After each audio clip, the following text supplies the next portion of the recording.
The world you live in is an intelligent system in which every moving part is coordinated by every other moving part. There's a universal life force that supports and orchestrates everything. It all works together in perfect harmony. You are one of those moving parts. You showed up here in this body that you inhabit, precisely on time. Your body will leave here with the same precision. You're an essential piece of this complex system. Here you are in this intelligent system that has no beginnings and no ends, in which all of the galaxies move in harmony with each other. You must have shown up here for a reason. Khalil Gibran said, "When you are born, your work is placed in your heart." Take a moment right now and point to yourself. Your finger is very likely pointing right at your heart, not at your brain, but at your heart. This is who you are. The constant beating of your heart in and out and in, is a symbol of your infinite connection to the always present heartbeat of God, or the universal intelligence.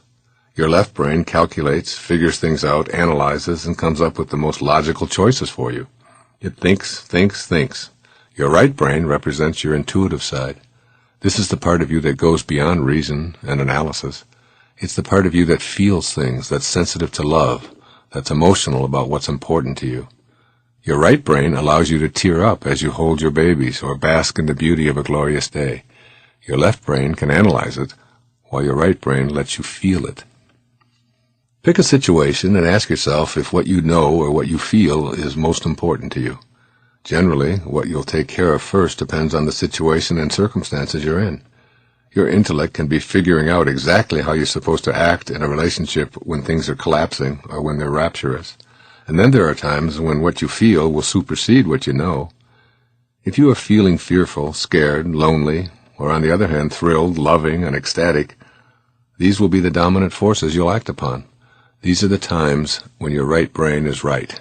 Your right brain will always lead you passionately to your purpose. Listening to your right brain. There's an intuitive, invisible presence that's always with you. I picture this presence as a nagging little creature who sits on your right shoulder and reminds you when you've lost your sense of purpose.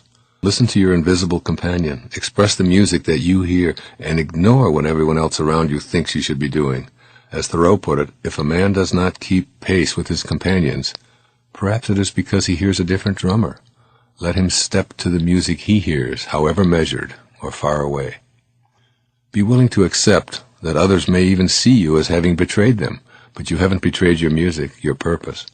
Listen to your music, and do what you know you have to do to feel whole, to feel complete, and to feel as if you're fulfilling your destiny. You'll never be at peace if you don't get that music out and let it play. Let the world know why you're here, and do it with passion. Being passionate means taking risks. You may indeed find yourself living a comfortable life when you don't follow your instincts. You're aware of that nagging companion saying to you, "This may look right, but does it feel right? Are you doing what you came here to do?" For many people, the answer is, "How do I know what my heroic mission is?" You'll find your passion in what inspires you the most. And what does the word inspire mean? It derives from the words in spirit. When you're inspired, you never have to ask about your purpose. You're living it. For one of my children, it's about riding horses and being at the stables. She's in heaven when on horseback or even cleaning out a stall filled with horse manure. Another daughter is only inspired when she's singing, writing music, or performing. She's felt that way since she was 2. For another, it's her artwork and design that makes her feel purposeful. For yet another, it's designing websites and creating computer programs for others. For me, it's writing and speaking and creating products to help people become self-reliant. This has always been my passion, even as a young boy. When I go before an audience and I sit down to meditate, I repeat the mantra, "How may I serve? How may I serve? How may I serve?" How can I get my ego out of this presentation, out of this program, out of what it is that I am doing, and my needs to have rewards and to have applause and to have people tell me how wonderful I am? How can I get all of that out?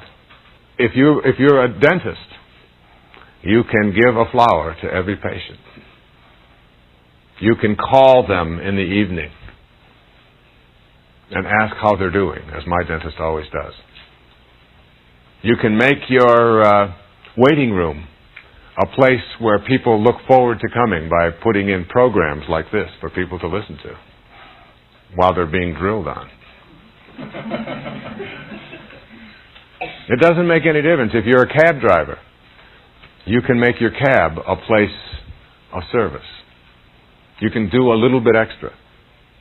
And the irony is when you turn your life over to being a statesman and ultimately to being a spiritual being, this attitude allows this free-flowing, unconditional, loving energy that is the divine universe, that is God, to enter into your life.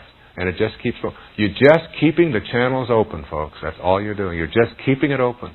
And you're aware of every little cue that comes along that blocks that channel. The minute that it's there, it's an angry thought, it's a judgmental thought, it's a stressful thought. The minute that it shows up, you replace it with an attitude of service, gratitude, generosity, and it leaves.